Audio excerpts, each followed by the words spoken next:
para o seu louvor. Vou avançando, vou crescendo, prosperando e com Ele vivendo. Sigo em frente para o seu louvor.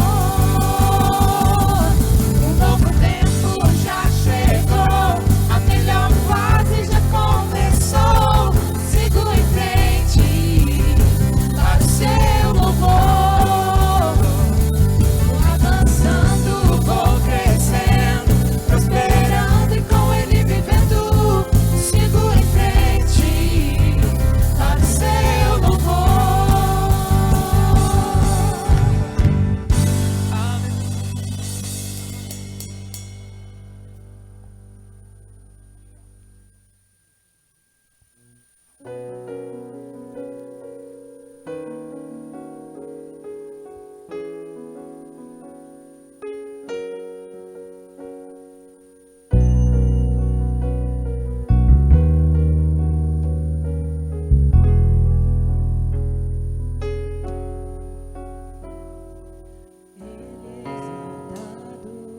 Rei exaltado nos céus, eu louvarei. Ele exaltado para sempre, exaltado seu nome, louvarei. Ele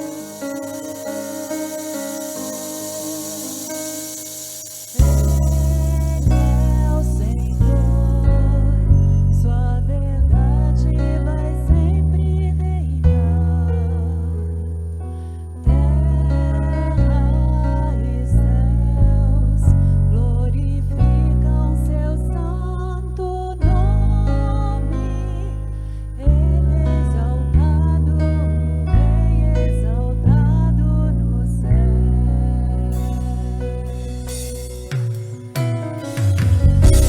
Exaltado, Rei exaltado nos céus, eu louvarei. Ele exaltado para sempre, exaltado seu nome, louvarei.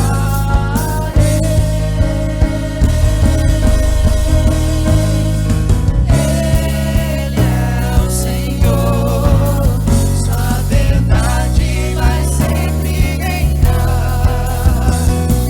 Terra e céus glorificam seu santo nome. Ele exaltado, Rei exaltado nos céus. Ele é exaltado. Ele é o Senhor, sua verdade vai sempre reinar. Terra e céus glorificam seu santo nome. Ele exaltado, Rei exaltado nos céus.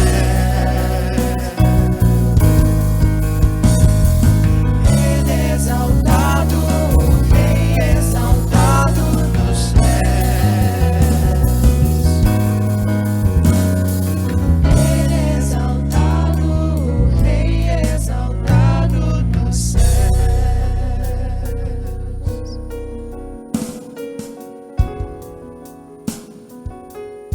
Glória a Deus. Graça e paz a todos, irmãos. Nós estamos na presença de Deus para adorar o Senhor. Nós vamos daqui a pouco ouvir a sua palavra. Então eu gostaria de pedir que você que está agora em casa, se não fez ainda, cria uma expectativa, uma grande expectativa para ouvir uma boa palavra nesta noite. Cria uma expectativa para ouvir Deus falar aquilo que você precisa ouvir. Porque nós estamos aqui para ouvir o que nós queremos ouvir. Nós não estamos no culto, nós não nos reunimos para ouvir aquilo que nós queremos ouvir, mas principalmente aquilo que nós precisamos ouvir. Espero que aquilo que precisamos seja também aquilo que nós queremos ouvir. Glória a Deus. Mas cria uma expectativa, prepare sua Bíblia, acompanhe sua Bíblia junto com o pregador. E eu tenho certeza que mesmo nessas circunstâncias, através da internet, desses meios, Deus ele pode falar conforme você precisa. Então, eu quero começar aqui lembrando que a adoração ela é feita de várias formas. Nós podemos adorar a Deus cantando, nós adoramos a Deus com a nossa vida no dia a dia, nós adoramos a Deus levantando as mãos de várias formas. E uma das formas de adorar a Deus também é contribuir com as nossas finanças para o avanço da obra de Deus. Nós sabemos que aqui na terra nós precisamos de usar as finanças tanto para a nossa vida, o reino de Deus também, a igreja de Deus também se utiliza deste recurso para o avanço da obra de Deus na terra. Então, nós queremos que você abra o coração para esse entendimento, para ficar livre nessa questão também de contribuir, de dar ao Senhor, de dar os dízimos, de dar as ofertas. Abra o coração, deixe o Espírito Santo guiar você, dirigir a sua vida em relação a isso. Então eu gostaria de ler aqui uma palavra, um versículo, dois versículos, no capítulo 9 de 2 Coríntios, versículo 6, que diz assim, lembre-se, aquele que semeia pouco, também colherá pouco. Aquele que semeia com fartura, também colherá fartamente. Cada um dê conforme determinou em seu coração, não com pesar ou por obrigação, pois Deus ama quem dá com alegria. Eu vou ler também o 8, diz, e Deus é poderoso para fazer que lhe seja acrescentada toda a graça, para que em todas as coisas, em todo tempo, tendo tudo o que é necessário, vocês transbordem em toda boa obra. Amém? Glória a Deus. Então, irmãos, nós vemos aqui que é um princípio do reino de Deus, o dar e receber, ou semear e colher. Aqui Paulo fala de uma semeadura, de semear. E nós sabemos que existem várias formas de semente no reino de Deus. E aqui, esse contexto, o capítulo 8 e 9 de 2 Coríntios, o contexto fala de semear dinheiro, de semear finanças. Era para o ministério de Paulo, para suprir os irmãos da igreja, era para várias coisas. Mas Paulo ele associa aqui semeadura com finanças dentro desse contexto. Jesus ele disse, lá no capítulo 4 de Marcos, verso 26, Jesus disse que o reino de Deus é semelhante a um homem que semeou uma semente. E aí ele foi dormir e foi viver a vida, dormiu, acordou, trabalhou, fez as coisas que tinha que ser feito. E aí, sem ele saber como, aquela semente frutificou e deu fruto. E ele colheu, ele depois colheu do fruto daquela semente. A mesma coisa, e Jesus disse que o reino de Deus é assim. Mas Paulo está falando de um tipo de semente. No reino de Deus há vários tipos de semente. Por exemplo, Jesus disse, se nós amarmos, nós seremos amados. Se nós perdoar, nós seremos perdoados. São tipos de semente que existe para nós semearmos. Mas aqui Paulo fala sobre semear finanças, semear o nosso dinheiro no reino de Deus. E ele diz aqui, que o que semeia pouco, pouco também ceifará ou colherá. Agora o que semeia com fartura colherá. Então, primeiro, essa questão de fartura, essa questão de pouco ou muito, não diz muito a respeito da quantidade física. Porque muitas vezes tem pessoas que ele dá um pouco, mas ele gostaria de dar mais. Porque o versículo seguinte, Paulo fala assim, ó, cada um dê conforme determinou em seu coração, não com pesar ou por obrigação, pois Deus ama quem dá com alegria. Então veja que você está livre. Essa questão de quantidade é mais uma condição do coração. Às vezes a pessoa ela não pode dar se ela, igual em relação ao dízimo. Dízimo, a palavra dízimo significa 10%.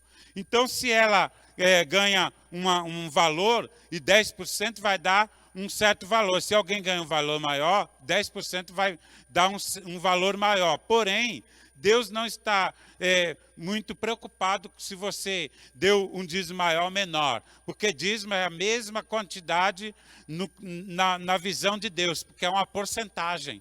Porém, o que Deus está mais interessado é com que coração você está dando. Se você está dando com alegria, se você está dando por amor ao Senhor, se você está fazendo isso por amor. Deus ele está olhando para o nosso coração nesse momento. Então, nós vemos aqui que ele diz, cada um dê conforme determinou no seu coração. Então, ninguém pode julgar o quanto a pessoa deu pelo valor que foi dado. Deus é que sabe do coração de cada um. Então, mas o que Deus quer que a nossa motivação seja o nosso amor a Ele e a nossa alegria. Dentro desse texto nós vemos que que Paulo mostra que não é por obrigação, não é porque... eu vou te falar uma coisa que pode ser até meio contrário para nós na igreja, para as lideranças da igreja. Mas não é nem pela necessidade da igreja a motivação principal. Não é pela sua necessidade a motivação principal. É por amor ao Senhor. E quando você faz por amor, Deus utiliza isso. E os irmãos, os administradores da igreja, os líderes da igreja, vai utilizar para suprir as necessidades da igreja. Porém, a nossa motivação é o amor e a alegria do nosso coração. Então, nós vemos aqui, quando nós fazemos isso, a Bíblia diz que Deus é poderoso para fazer que esta graça... Lá no versículo 1 do capítulo 8, você vai ver que isso é chamado de uma graça, a graça da generosidade. E aqui nós vemos que a graça de Deus, ela aumenta. Deus é poderoso para acrescentar toda a graça, para que em todas as coisas, em todo tempo, tendo tudo o que é necessário, nós transbordamos em toda boa obra. Ou seja, Deus é poderoso para multiplicar, mesmo que eu não dê muito em valor, porque eu não tenho. Mas se o meu coração é um coração generoso, é aberto, Deus é poderoso para acrescentar, para que a gente tenha tudo e seja capaz de frutificar mais ainda em toda boa obra, de ser um canal de Deus para abençoar a sua igreja aqui na terra e, ao mesmo tempo, simultaneamente, ser abençoado pelo Senhor em nossa vida, nesta área também. Glória a Deus. Então, irmãos, que o seu coração seja tratado pelo Espírito Santo, seja aberto e você possa contribuir para o reino de Deus com essas motivações, por amor ao Senhor e com alegria. Com alegria, você deve dilatar o seu coração, orar ao Senhor, pedir ao Senhor essa generosidade. Se você não tem, se é difícil esse momento para você, ore a Deus, fala com o Senhor, eu quero ser generoso, eu quero ser uma pessoa que faça parte daquilo que o Senhor está fazendo através da sua igreja. Glória ao nome do Senhor. Então, eu gostaria de dizer, então, que você tem... algumas formas para você fazer isso. Logo, eu creio que logo nós estaremos voltando aos cultos presenciais, com certas restrições por enquanto, mas eu creio que logo nós estaremos voltando. Mas enquanto isso, você pode ouvir aqui na igreja, através da maquininha de cartão, você pode dar a sua oferta, seu dízimo, ou então em dinheiro mesmo, ou também você pode fazer transferência através da conta bancária da igreja, e você pode também entrar em contato conosco, com a igreja, com nós, e alguém pode até de vez em quando, até levar muitas vezes a maquininha. De vez já no início estava fazendo isso mais, mas se precisar ainda dá um jeito. Mas se você quer, você vai procurar todas as formas que você puder, que tiver disponível. Então, irmãos, eu gostaria de, antes de fechar aqui, fazer uma oração para que o Espírito Santo se mova em nosso coração, nos dê um coração generoso em tudo, não é só contribuir na igreja, não, é ajudar as pessoas, suprir a vida das pessoas. Só que você contribuir na igreja é um princípio que vai também liberar o suprimento de Deus para essa área da sua vida. Não é que Deus vai te abençoar se você fizer isso. Não, você já é abençoado. Mas essa é a mesma coisa de quando você tem conta no banco. Você tem conta no banco e a conta é sua, o dinheiro é seu que está lá. Só que você precisa de uma senha. Se você perder a senha, você não vai conseguir pegar o dinheiro. Mesmo que você fale, não, mas o dinheiro é meu, eu não preciso de senha. Não adianta. Existe uma senha. É como se fosse um princípio para você pegar aquilo que é seu. Então Deus já te abençoou, mas existem princípios que Deus estabeleceu no seu reino para que você desfrute daquilo que Ele tem para você. Glória a Deus. Então eu quero fazer uma oração por essa área da nossa vida. Pai, em nome de Jesus Cristo, Pai, eu quero te agradecer e te exaltar, porque o Senhor nos escolheu, Pai, para fazer parte do que o Senhor está fazendo nesta terra, Pai. E a igreja do Senhor, o Senhor levantou nesta terra. E o Senhor supre a tua igreja financeiramente para avançar suprindo, Pai, aleluia, todas as necessidades, para abençoar as vidas, Pai, para, ó Pai, avançar em missões, em todas as áreas que o dinheiro é necessário, Pai. Mas nós sabemos que é o Senhor que supre a tua igreja, porém, o Senhor estabeleceu o princípio, Pai, aleluia, de dízimos e ofertas, para que o teu povo seja suprido, para que as bênçãos financeiras e materiais, ó Pai, manifestem na vida dos teus filhos. Então, nesta hora, eu oro, Pai, para que o Senhor se manifeste, ó Pai, com poder na vida dos teus filhos, para suprir, para tirar os teus filhos das dívidas, ó meu Pai, e dar sabedoria para que não entre mais em dívidas desnecessárias. Ó Pai, nós oramos para que o teu Espírito se move, Pai, nesta noite, para que o teu Espírito haja poderosamente, Pai, dando coração generoso, dando revelação de que mais bem-aventurada coisa é dado que receber. Nós, ó Pai, declaramos, ó Pai, te louvamos e declaramos que o poder do Senhor para suprir as necessidades se manifeste na vida dos teus filhos, Pai. Em nome de Jesus Cristo. Amém. Glória a Deus.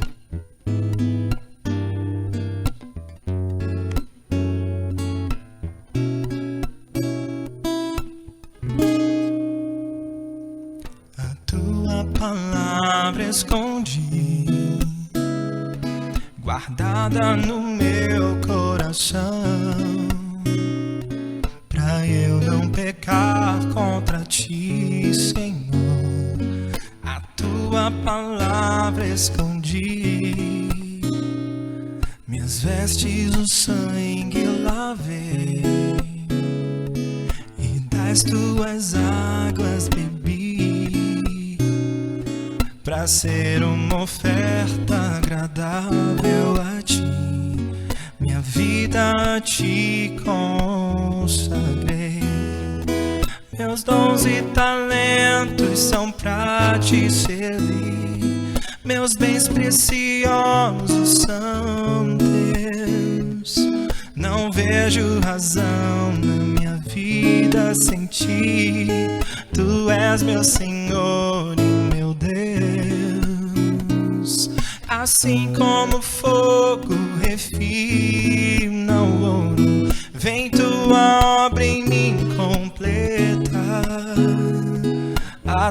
que o mundo possa ver tua glória em meu rosto brilha.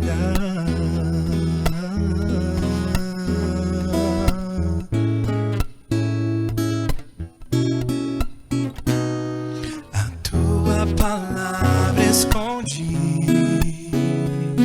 guardada no meu coração, pra eu não pecar contra ti, Senhor. A tua palavra escondi,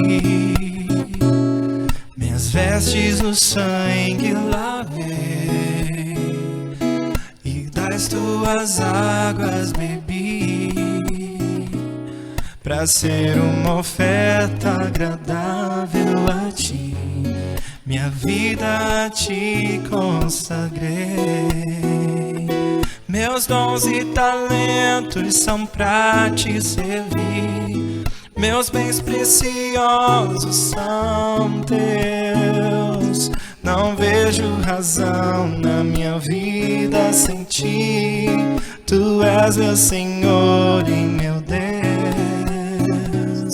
Assim como o fogo refina o ouro, vem tua obra em mim completa, até que o mundo possa ver tua glória em meu rosto brilha, até que o mundo possa ver tua glória em meu rosto brilha, até que o mundo possa ver tua glória em meu rosto brilha.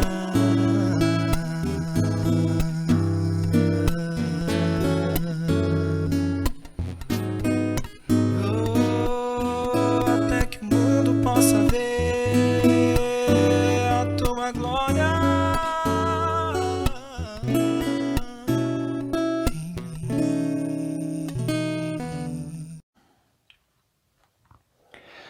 Olá, queridos, a graça e a paz do Senhor Jesus. Eu louvo a Deus por essa oportunidade, né, de poder compartilhar a palavra de Deus com você, meu irmão, com você que pertence à Igreja Verbo da Vida de Interlagos, e a todos os outros irmãos que também estão nos acompanhando por meio das mídias sociais. Eu creio que nós seremos grandemente abençoados pelo Senhor por meio da palavra que Ele tem para as nossas vidas nesse momento. Eu quero compartilhar com vocês uma palavra que fala muito comigo, né? É uma palavra vinda da parte do Senhor, né, que se encontra lá no livro de Apocalipse, no capítulo 2, do verso 8 ao 11. Eu quero fazer a leitura com você e nós iremos compartilhar algumas verdades aqui da palavra do Senhor. Veja, diz a palavra do Senhor, Apocalipse capítulo 2, do verso 8 ao verso 11. Ao anjo da igreja que está em Esmirna, escreve: Isto diz o primeiro e o último, que foi morto e reviveu. Conheço as tuas obras, e tribulação e pobreza, mas tu és rico, e a blasfêmia dos que se dizem judeus e não são, mas são a sinagoga de Satanás. Nada temas das coisas que hás de padecer. Eis que o diabo lançará alguns de vós na prisão, para que sejais tentados, e tereis uma tribulação de 10 dias. Sê fiel até a morte, e dar-te-ei a coroa da vida. Quem tem ouvidos, ouça o que o Espírito diz às igrejas. O que vencer não receberá o dano da segunda morte. Senhor, nós te damos graças. Obrigado pela oportunidade de ouvirmos a tua palavra. Obrigado pelo teu Espírito falando aos nossos corações. Obrigado, Senhor, por graça, paz e sabedoria sendo transmitida para as nossas vidas nesse exato momento. A tua sabedoria, a tua graça, o teu amor. Nós louvamos ao Senhor. Eu te agradeço, Senhor, pela vida de cada irmão que está orando juntamente comigo, que está ouvindo essa mensagem. Eu te agradeço, Senhor, em nome de Jesus. Querido, eu quero compartilhar com você sobre o seguinte tema: uma igreja com aroma de fidelidade. Uma igreja com aroma de fidelidade. Nós acabamos de ler a carta à igreja em Esmirna, que se encontra no livro de Apocalipse, capítulo 2, do verso 8 ao 11. O livro de Apocalipse, queridos, foi um livro que foi escrito por João, o último apóstolo do Cordeiro. João estava preso numa ilha grega chamada Patmos. Lá na região, é uma ilha grega, mas João pertencia a Éfeso, numa região da Ásia Menor. Sabe, querido, que João estava lá e ele diz a razão, Apocalipse capítulo 1, ali quando você observa a partir do verso 9, João vai dizer assim: eu, João, irmão vosso e companheiro na tribulação e no reino, achei-me na ilha chamada Patmos, por causa da palavra de Deus e do testemunho do Senhor Jesus Cristo. João estava lá em Patmos. A história conta, queridos, que um imperador, Domiciano, exilou João para lá. Talvez por ter se recusado a cultuar o imperador. Já existia o culto ao imperador nessa ocasião. Eu gosto de dizer que João estava em Patmos, olhando ao redor estavam as águas frias do mar Egeu. Quando João olhava para baixo, estavam as pedras, as rochas da ilha de Patmos. Quando João olhava ao redor, estava ali as águas do mar Egeu, como eu falei.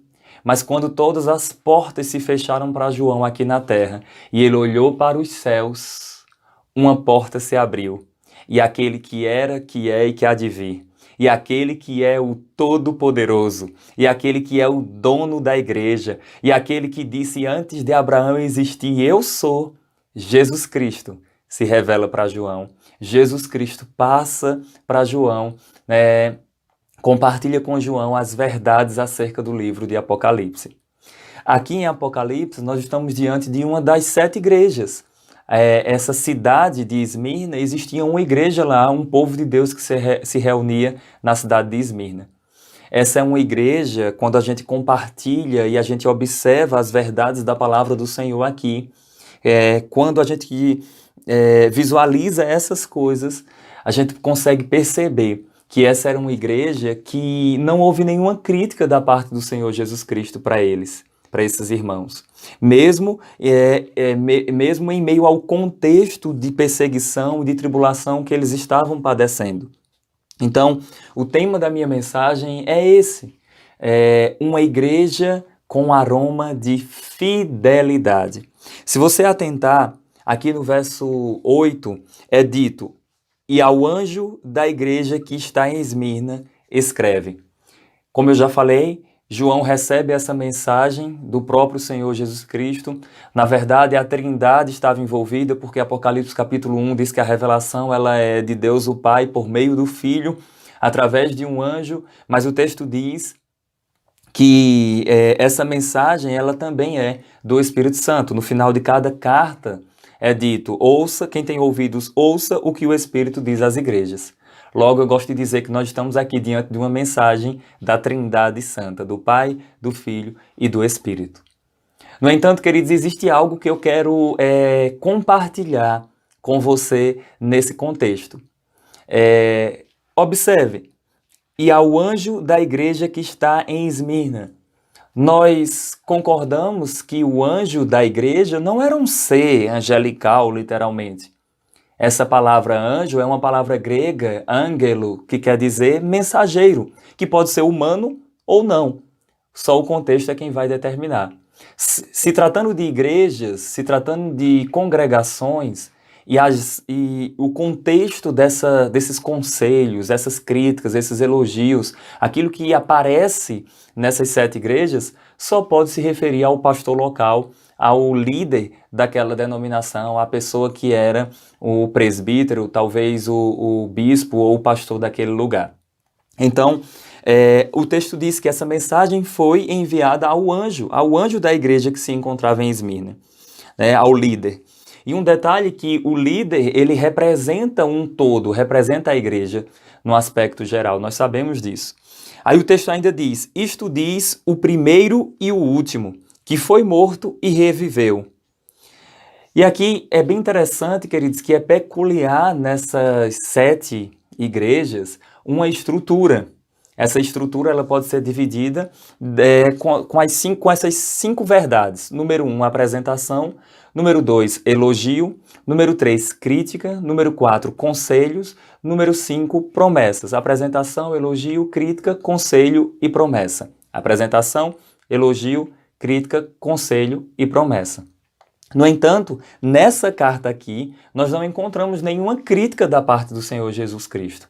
Para a igreja de Esmirna e para a igreja de Filadélfia, aqui em Apocalipse também, só que no capítulo 3, não há nenhuma crítica da parte do Senhor Jesus Cristo, da parte do dono da igreja. Mas olha que coisa interessante, que a apresentação de Cristo aqui para esses irmãos que se encontravam na cidade de Esmirna é muito interessante, porque, observe, isto diz o primeiro e o último. Essa palavra primeiro é a palavra grega protos, e a palavra última aqui é a palavra escato. Então, como é que Cristo está se apresentando para esses irmãos aqui? E também Cristo fala de coisas contextuais à cidade. Cristo está se apresentando dizendo assim, olha, eu sou o primeiro e eu sou o último. Ninguém vem antes de mim, nem tampouco depois de mim.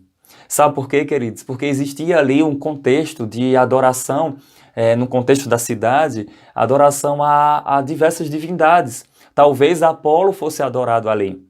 E Apolo era conhecido como o primeiro da Ásia, como o Protos. Só que aí Jesus se apresenta dizendo assim, o primeiro sou eu. Não é Apolo, não é Zeus, não importa a divindade que era adorada naquele contexto, no contexto de Esmirna. Jesus se apresenta para eles dizendo assim, eu sou o número 1, eu sou o final de todas as coisas. Eu sou o início e o fim. Isso quer dizer que o Senhor Jesus, ele é o Senhor da história. Na língua grega, no grego que foi escrita a palavra do Senhor, essa expressão primeiro e último, ela às vezes é utilizada também como alfa e ômega. Interessante que alfa é a primeira letra do alfabeto grego e ômega é a última. Mas isso não quer dizer apenas que Jesus é o início e o fim, não. Quando você quer resumir todo o alfabeto, você fala também você coloca alfa e ômega. Isso quer dizer que o Senhor Jesus, ele não é apenas o início e o fim. Ele é o Senhor do meio, ele é o Senhor do conteúdo, ele é o Senhor da história. Isso é fantástico. Mas vamos continuar. Jesus ainda se apresenta que foi morto e reviveu. Essa apresentação de Jesus ainda é muito forte, porque o contexto da igreja de Esmirna e o contexto que os irmãos estavam padecendo ali, que os seus bens tinham sido confiscados por parte do Império Romano. Muitos deles estavam sendo mortos, estavam sendo perseguidos, passando tribulação, mas Cristo, o dono da igreja, o Senhor Jesus, estava dizendo assim, olha, eu sou aquele que estive morto, mas eis que vivo. Eu sou aquele que venci a morte. Eu sei o que é vencer a morte. Isso já trazia um consolo para aqueles irmãos que estavam padecendo, que estavam sofrendo algum tipo de perseguição. Então essa é uma apresentação espetacular, fantástica do Senhor Jesus Cristo. Observamos ainda as seguintes verdades. Jesus fala, conheço as tuas obras e tribulação e pobreza, mas tu és rico. E aí o texto fala, e a blasfêmia dos que se dizem judeus e não o são, mas são a sinagoga de Satanás. Deixa eu explicar algo aqui para você. Essa era uma igreja que padecia muitas perseguições. E aqui eu quero compartilhar algo, querido, que todos nós sabemos, que a partir do momento que nós decidimos servir ao Senhor, nós iremos passar por perseguições. Perseguições na universidade, perseguições dentro de casa, perseguições na própria igreja. Existe perseguição na igreja, Saulo? Existe. Então, Paulo diz assim, aquele que quer viver uma vida piedosa padecerá perseguição. O apóstolo Paulo falou em outra ocasião, em 2 Coríntios, no capítulo 4, no verso 18, Paulo disse assim, que existe uma leve e momentânea tribulação, mas essa leve e momentânea tribulação está produzindo em nós um eterno peso de glória acima de toda comparação. Então, é isso que Jesus estava falando. Jesus estava dizendo assim, eu conheço as tuas obras, eu conheço a tua tribulação, eu conheço o que você tem passado. Isso é muito interessante, queridos, porque em todas essas igrejas nós encontramos 7 vezes o dono da igreja, Jesus Cristo, dizendo assim, eu conheço, eu conheço, eu conheço, eu conheço, eu conheço. Eu conheço o lugar em que habitas, eu conheço a tua tribulação, eu conheço as tuas obras, eu conheço, eu conheço, eu conheço. Isso quer dizer algo, queridos, que Jesus ele conhece o texto e o contexto. Jesus conhece a peça teatral que muitas vezes estamos fazendo e ele conhece o que acontece por trás dos bastidores. Ele conhece o que acontece por trás das cortinas, lá nos bastidores. O dono da igreja não abandonou a igreja. Jesus Cristo é o fundamento, Jesus Cristo é o supervisor da igreja. Ele está na igreja, ele protege a igreja, ele a sustenta, mas ele supervisiona a igreja também. O próprio Jesus disse, eis que eu edificarei a minha igreja e os portões do Hades não prevalecerão contra ela, os portões do inferno não prevalecerão contra a minha igreja. Mas saiba de uma coisa, que Jesus conhece todas as coisas. Nada escapa do seu olhar como chamas de fogo. Jesus não apenas conhece, Jesus escuta todas as coisas. Aleluia! E Jesus fala para esses irmãos da igreja de Esmirna, ele diz assim, eu conheço as tuas obras, eu conheço a tua tribulação, a tua pobreza, mas tu és rico. E aqui é muito interessante, porque se a gente comparar essa igreja com a igreja de Laodiceia, no capítulo 3, de Apocalipse, verso 14 ao 22, se a gente comparar uma com a outra, a igreja de Laodiceia, ela se dizia rica, abastada, e que não precisava de coisa alguma, dizia que que tinha tudo, que tinha todo o suprimento, que era rica, abastada e não tinha falta de nada. Uma igreja que chegava ante ao espelho e aplaudia a própria formosura. Uma igreja como muitos dos irmãos que a gente conhece hoje, que chega diante do espelho e canta, quão grande és tu. Mas o dono da igreja, Jesus Cristo, estava olhando para aquela igreja dizendo assim, eu sei que tu és pobre, que tu és miserável, que tu és cego e que tu estás nu. Não é curioso que para uma igreja que se dizia rica, Jesus falou, você é pobre. E para uma igreja que estava padecendo perseguições, os seus bens tinham sido confiscados, eles experimentavam pobreza, Jesus fala, vocês são ricos. Sabe por quê, queridos? Porque existe uma riqueza que vai além das coisas dessa vida. Existe uma riqueza de fidelidade, existe uma riqueza de comunhão, existe uma riqueza de perseverança. Que sejamos ricos de fidelidade, que sejamos ricos de perseverança no Senhor, na sua palavra. Então, nós continuamos aqui a leitura. Jesus fala para aquela igreja, e a blasfêmia dos que se dizem judeus e não são, mas são da sinagoga de Satanás. Um teólogo chamado Grant R. Osborne, ele fala que a sinagoga de Satanás correspondia a um grupo de judeus financiado talvez pelo Império Romano para perseguir os cristãos. Então, esses falsos judeus ou pessoas que se diziam, né, que se diziam judeus, Jesus fala que eles não são, mas são a sinagoga de Satanás. Eles não eram o povo de Deus escolhido, não. Eles eram um povo que talvez viesse até do judaísmo mesmo, mas era um povo que estava indo de encontro ao plano e o propósito de Deus, perseguindo a igreja.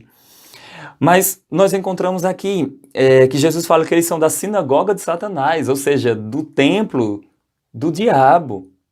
Olha que coisa. Mas ainda nós encontramos Jesus falando, nada temas das coisas que hás de padecer. Eis que o diabo lançará alguns de vós na prisão, para que sejais provados ou tentados. E tereis uma tribulação de 10 dias. Ser fiel até a morte e dar-te-ei a coroa da vida. É muito interessante, queridos, essas verdades que Cristo transmite para essa igreja. Apresentação, Jesus elogia a igreja, Jesus traz conselhos para eles, não há nenhuma crítica da parte do Senhor, existem conselhos, mas não há crítica para essa igreja. Mas é interessante que, queridos, nós muitas vezes fomos acostumados com um cristianismo ausente de perseguição, ausente de dificuldades. Saiba que esse cristianismo não existe. Se você quiser decidir permanecer firme no Senhor, saiba que dificuldades virão, circunstâncias virão. Cristo falou, no mundo tereis aflições. Então, enquanto nós estamos aqui, nós iremos passar por dificuldades, mas saiba de uma coisa, que nós temos a graça de Deus sobre as nossas vidas. Aqui ele diz assim que Satanás ia lançar alguns na prisão. Aqui não era Satanás diretamente, não era um espírito, um ser espiritual que ia fazer isso. Não, ele ia fazer por meio talvez de autoridades, talvez de lideranças. Então, eles estavam padecendo essa perseguição, mas o texto fala, nada temas as coisas que vocês hão de experimentar, que vocês hão de padecer. Sabe, queridos, Pedro fala, a palavra do Senhor transmite para nós, Pedro, Tiago e outras passagens das epístolas falam para nós sobre o privilégio e a honra de sofrermos por Cristo. Eu quero dizer para você que se é para padecer perseguição, que venham as perseguições, mas que seja pela minha fé em Cristo Jesus. E não porque eu sou um malfeitor, e não porque eu estou fazendo alguma coisa de errado, não. Se é para ser perseguido, que seja por uma justa causa, ou seja, pela obra do Senhor. Glória a Deus por isso, glória a Deus por isso. Aí Jesus fala, né? Ele diz assim, eis que o diabo lançará alguns de vós na prisão para que sejais tentados e tereis uma tribulação de 10 dias. Alguns teólogos ficam nessa discussão do que seria essa tribulação de 10 dias. Alguns falam que esses 10 dias dizia respeito a 10 perseguições imperiais romanas. Começando pela perseguição liderada por Nero, o imperador Nero, e finalizando com quando cessam as perseguições imperiais, você vai ver a última perseguição ali por Diocleciano. Então, alguns falam que seriam 10 perseguições, estava se referindo a isso. Outros entendem que aqui referia-se a 10 anos de perseguição. Então, eles experimentariam aí 10 anos de perseguição. Isso é uma perseguição que ocorreu mais à frente também, sob a liderança de Diocleciano. Mas o que é aceito aqui, o que eu, Saulo, defendo, é que essa tribulação, uma tribulação de 10 dias, essa era uma tribulação que tinha fim. Ou seja, os dias dessa tribulação que você está experimentando estão contados. Porque Paulo disse que é uma leve e momentânea tribulação. Leve e momentânea tribulação. Então, essa tribulação tem um fim. Vai acabar, vai passar. Mas o que deve permanecer é a nossa fidelidade ao Senhor e à sua palavra. Nós encontramos Jesus falando ainda, ser fiel até a morte. Até quando ser fiel mesmo? Até a morte. Aí ele diz, e dar-te-ei a coroa da vida. Quem tem ouvidos, ouça o que o Espírito diz às igrejas. O que vencer não receberá o dano da segunda morte. Olha que coisa fantástica, olha que coisa maravilhosa, meu irmão, que eu quero compartilhar com você aqui, com base nesse texto. Se você observar, Jesus fala, ser fiel até a morte. E aqui é muito interessante, porque eu liderei jovens e adolescentes durante um bom tempo, tive contato diretamente auxiliando o meu pastor aqui na igreja, aqui na cidade que eu moro, aqui em Pernambuco, aqui na cidade de Arco Verde. E é curioso que a gente observa pessoas que chegam na igreja, que estão servindo ao Senhor, e elas até manifestam durante um tempo um nível de fidelidade, mas só até conseguir a bênção esperada. Por exemplo, a pessoa estava crendo para um casamento, E aí conseguiu a bênção, né? Chegou a pessoa que você tanto desejava e o que acontece? A pessoa desiste e abandona o Senhor. Nós acompanhamos um caso de um jovem que ele queria passar num concurso porque ele queria trabalhar, ele queria ter um sustento, ele passou num concurso, nós oramos por ele. E a primeira coisa que ele fez quando ele já estava trabalhando foi se afastar dos caminhos do Senhor e se envolver com drogas. A minha pergunta para você, meu querido, que está acompanhando, que está assistindo essa mensagem é: até quando seremos fiéis? Qual o limite da nossa fidelidade ao Senhor? Até quando nós permaneceremos fiéis ao Senhor? Até quando nós permaneceremos fiéis ao Senhor e à Sua palavra? Será que nós só seremos fiéis quando todas as coisas estiverem acontecendo positivamente, quando tudo estiver acontecendo como a gente aguarda, como a gente espera? Escute e, por favor, não se escandalize com isso. Mas fidelidade só até conseguir a bênção esperada, isso é o mesmo que uma prostituta faz. E o que é que uma prostituta faz? Intimidade por recursos, por valores. Até quando seremos fiéis?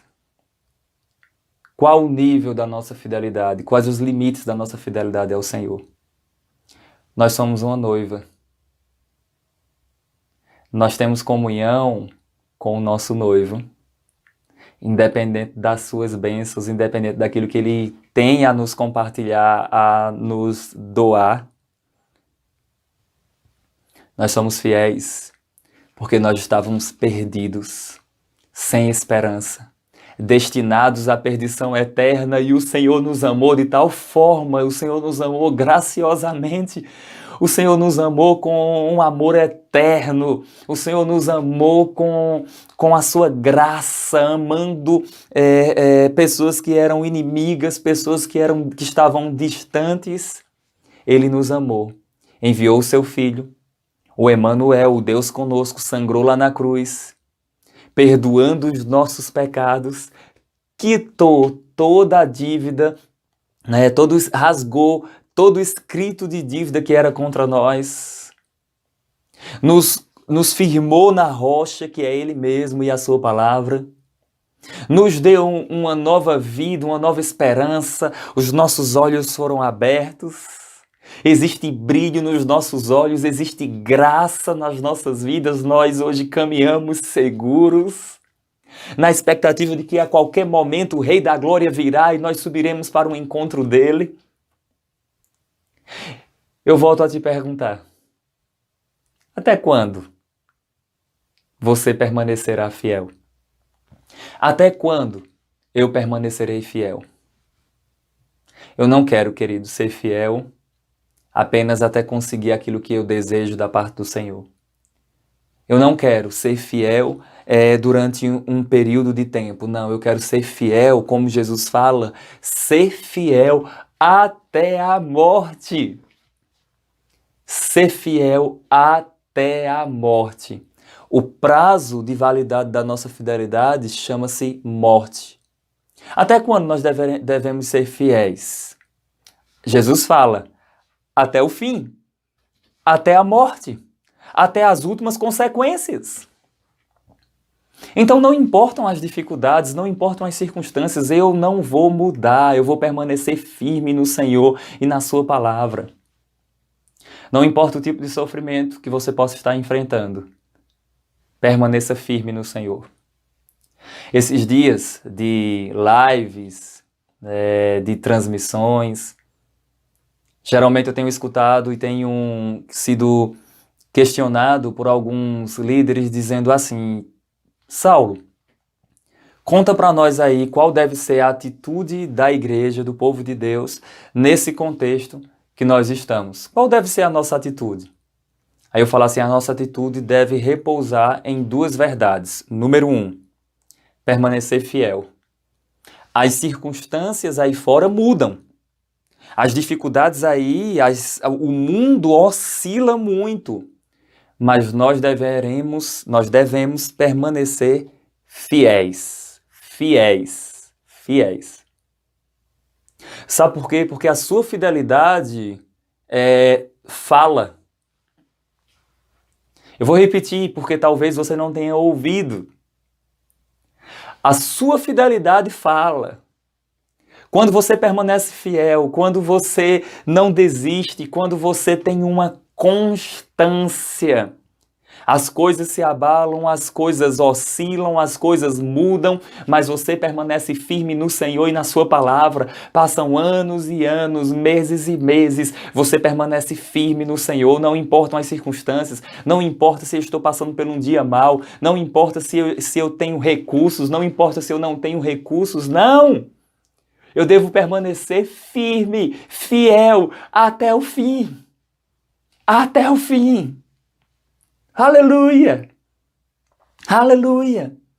E é muito interessante, querido, que se a gente observar a história da igreja de Esmirna, essa igreja teve como bispo, como um dos líderes daquela igreja, um homem chamado Policarpo. Policarpo era o bispo de Esmirna. Se você ler a história de Policarpo, e eu sugiro que você pesquise após essa ministração aqui, aí mesmo, nas mídias sociais, coloquem aí mesmo o martírio de Policarpo, a história de Policarpo, bispo de Esmirna. É muito interessante, queridos, porque Policarpo, ele foi perseguido, ele era bispo aqui nessa cidade, ele foi perseguido e a história conta que o magistrado enviou alguns mensageiros até a casa de Policarpo, dizendo que ele deveria se apresentar diante do magistrado, porque o magistrado queria que ele amaldiçoasse o Senhor Jesus Cristo.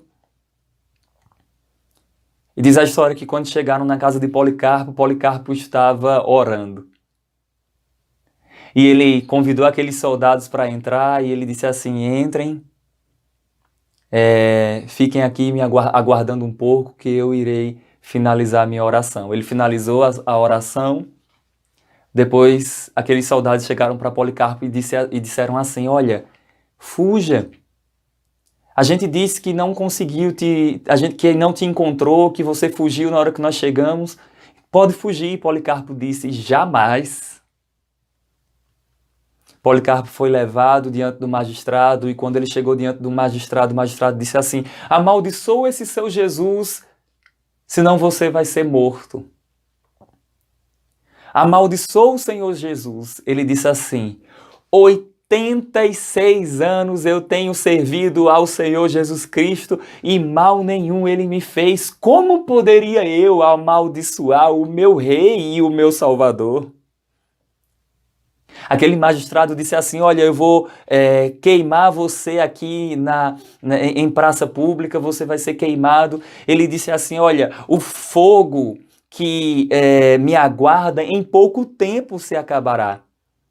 Mas o fogo que aguarda muitos de vocês jamais se acabará. Policarpo foi queimado vivo, mas ele não negou a sua fé em Cristo Jesus. Ele permaneceu firme. Lembre-se que o tema dessa mensagem é uma igreja com aroma de fidelidade. Não importam as circunstâncias. Não importam as dificuldades. Permaneçamos firmes no Senhor e na sua palavra. Que esse aroma de fidelidade suba até as narinas do Senhor. Senhor, obrigado por tua graça sobre as nossas vidas. Obrigado pela oportunidade que o Senhor tem nos dado de permanecermos firmes no Senhor e na sua palavra. Veja, Cristo ainda diz: ser fiel até a morte e dar-te-ei a coroa da vida. Sabe, queridos, existe um galardão, existe uma recompensa para nós. O que nós estamos fazendo aqui não é em vão. 1 Coríntios capítulo 15, verso 58, o apóstolo Paulo diz assim: sede firmes e sempre constantes na obra do Senhor, sabendo que no Senhor o vosso trabalho não é em vão. Então veja, queridos, não basta você permanecer firme. Escuta aí o que eu vou te falar. Quando aqueles pastores que eu falei para você que me perguntam o que é que nós devemos fazer, eu digo assim, olha, número 1, eu devo permanecer firme, e número 2, eu devo pregar o evangelho ao número máximo de pessoas, em tempo e em fora de tempo. As coisas estando tudo bem ou não, preguemos o evangelho. Pregue o evangelho. Olha que oportunidade nós estamos tendo de transmitir o evangelho por meio das mídias sociais. Nós temos essa oportunidade de transmitir a palavra de Deus, uma palavra que salva, que transforma a vida de pessoas, por meio de vários veículos. Então, querido, pregue o evangelho. Essa é a resposta que eu dou quando me questionam acerca de qual deve ser a atitude da igreja. Número 1, permanecer firme, porque a sua fidelidade até o fim ajuda outras pessoas e a sua fidelidade fala. A sua fidelidade tem cheiro, tem um aroma. Mas também eu devo pregar o evangelho para outras pessoas. Eu devo proclamar a mensagem da salvação para outras pessoas, para que o número máximo de pessoas sejam alcançadas. Essa é a missão da igreja. Edificação pessoal, edificação do corpo de Cristo e salvação de almas, evangelização mundial. Devemos pregar o evangelho. Cristo fala, ser fiel até a morte e dar-te-ei a coroa da vida. Existe uma coroa, uma recompensa que o Senhor nos dará. Eu quero estar diante do Senhor e Ele me recompensar por causa do meu trabalho, da minha fidelidade, da quantidade de serviço, da qualidade, da intenção do meu coração. Aleluia! O texto diz ainda, quem tem ouvidos, ouça o que o Espírito diz às igrejas. O Senhor, Ele tem algo a transmitir para nós. O Senhor, Ele tem graça para nos sustentar em meio às dificuldades, em meio às circunstâncias. Veja o que diz a palavra do Senhor, veja o que a palavra do Senhor nos diz. Quem tem ouvidos, ouça o que o Espírito diz às igrejas. O vencedor não receberá o dano da segunda morte. Querido, a segunda morte refere-se ao lago de fogo e enxofre, ao tormento eterno, banido da face do Senhor e da sua presença e do seu poder que os homens experimentarão, caso eles não se arrependam dos seus pecados e reconheçam Jesus Cristo como Senhor e Salvador de suas vidas. Então, o Senhor Jesus nos garante aqui que nós não padeceremos a segunda morte. Por quê? Porque Ele está conosco, Ele tem nos protegido, Ele tem nos guardado. A morte e a ressurreição de Cristo é essencial para a compreensão dessas verdades, porque o próprio Jesus fala, eu estive morto, mas eis que vivo. Então, aqui nós encontramos a mensagem do Evangelho sendo transmitida para nós, aqui nessa mensagem de Apocalipse. Então, essa é uma mensagem, queridos, que deve estar no nosso coração, estar nas nossas vidas. Até quando nós seremos fiéis? Quais os limites da nossa lealdade, da nossa fidelidade ao Senhor? Permaneçamos firmes no Senhor e na sua palavra e venhamos a servi-lo mais e mais, mais e mais. Eu quero ler algo para você aqui, algumas verdades que eu compartilho. Falando sobre não existe crítica para essa igreja, eu digo o seguinte: em um contexto de perseguição imperiais, afrontas, mortes e bens confiscados, o fato de não existir crítica à igreja em Esmirna já expressa um forte elogio de Cristo. Policarpo, bispo de Esmirna, que conviveu com o apóstolo João, foi, como vimos, martirizado, mesmo diante da possibilidade de ser libertado, caso negasse o Senhor, manteve-se firme até a morte. Algo mais que eu quero ler e compartilhar com você aqui. Observe isso aqui. Observe essa verdade. Eu digo o seguinte sobre ser fiel até a morte. O que era decisivo, fundamental e determinante para os cristãos de Esmirna era o serem fiéis até a morte. Há pessoas que são fiéis até conseguirem o que desejam da parte de Deus, ou seja, até a manifestação de uma bênção esperada. Porém, Cristo aconselha a exercer fidelidade até as últimas consequências, independentemente da manifestação da dádiva de Deus. Sendo livres ou não das perseguições, a mente deve ser total, mesmo que isso resulte a nossa morte. Isso nos faz lembrar, sabe de quem, queridos? De Sadraque, Mesaque e Abednego, os famosos Ananias, Misael e Azarias, né? Que eles recebem títulos aí de Sadraque, Mesaque e Abednego. Mesmo diante da possibilidade do Senhor não livrá-los, porque eles iam ser mortos naquela fornalha, a resposta deles foi a seguinte: fique sabendo, tu, ó rei. Daniel capítulo 3, verso 16 ao 18. Que ainda que o Senhor não nos livre, nós não nos prostraremos diante da tua imagem, nós não nos prostraremos, nós não iremos nos render, de forma nenhuma. Eu vou ler o texto. Responderam Sadraque, Mesaque e Abednego e disseram ao rei Nabucodonosor: não necessitamos de te responder sobre este negócio. Eis que o nosso Deus, a quem nós servimos, é quem pode nos livrar. Ele nos livrará da fornalha de fogo ardente e da tua mão, ó rei. E se não, fica sabendo, ó rei, que não serviremos a teus deuses, nem adoraremos a estátua de ouro que levantastes. Ou seja, fidelidade, independente das circunstâncias, independente das dificuldades. E aí eu concluo, queridos, essa parte da mensagem dizendo para você: até quando nós seremos fiéis? Até onde vai a nossa fidelidade?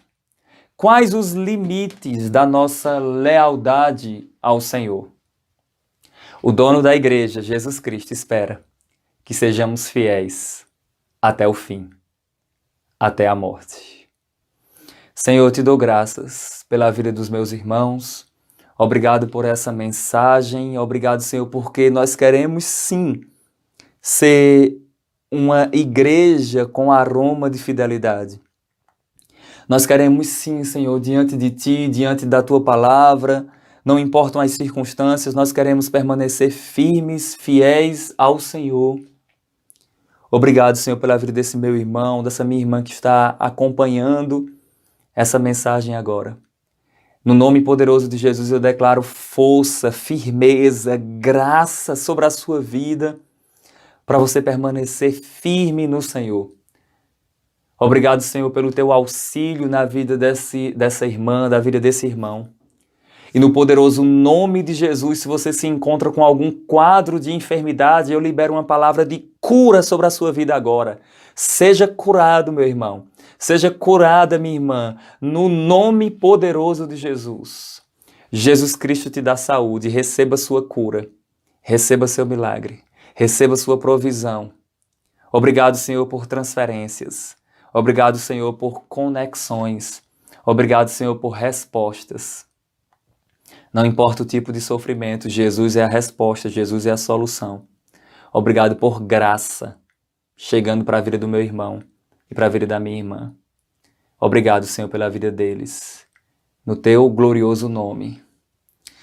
E se você que está ouvindo essa mensagem, você ainda não se rendeu ao Senhor Jesus Cristo e você quer reconhecê-lo como seu Senhor e como seu Salvador, é simplesmente você vai repetir comigo, dizendo assim: Senhor Jesus, eu te recebo como meu Senhor e como meu Salvador. Obrigado por carregar os meus pecados lá na cruz. Eu me arrependo deles. E eu reconheço que tu és o meu Senhor, que tu és o meu Salvador, que tu és o meu dono. Eu creio que o Senhor morreu e ressuscitou ao terceiro dia e estás vivo.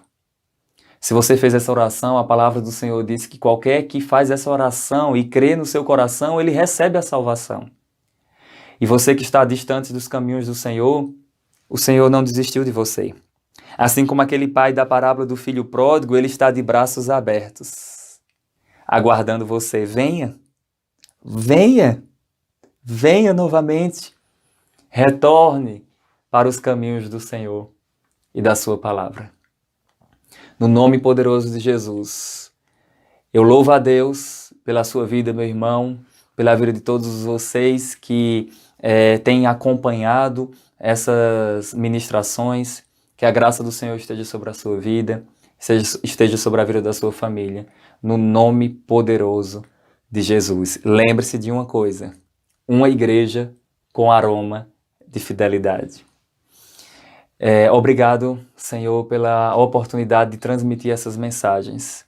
Eu louvo a Deus pela vida do pastor Antônio, pela vida de toda a sua família e toda a sua equipe. Obrigado por essa oportunidade de estar aqui, podendo compartilhar essas verdades para o seu povo, do Verbo da Vida de Interlagos, mas também para diversos outros irmãos que irão assistir, que estão assistindo, mas que irão ainda assistir essa transmissão. Obrigado, Senhor, pela vida de todos esses irmãos, pela vida do pastor Antônio e de sua família. Senhor, te dou graças em nome de Jesus. Amém. Que Deus abençoe a sua vida mais e mais, meu querido, em nome de Jesus.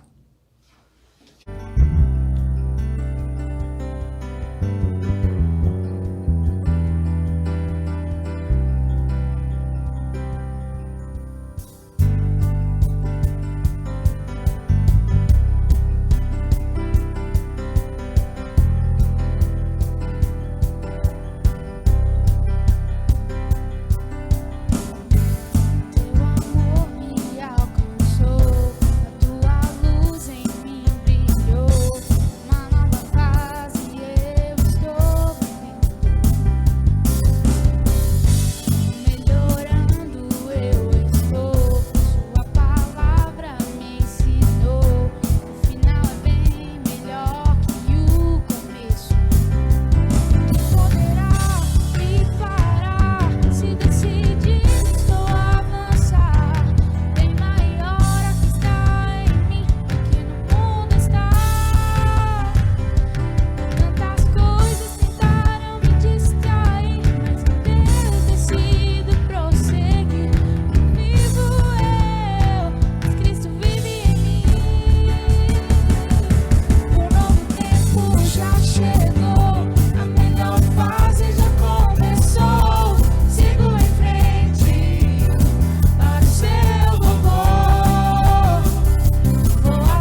para o seu louvor.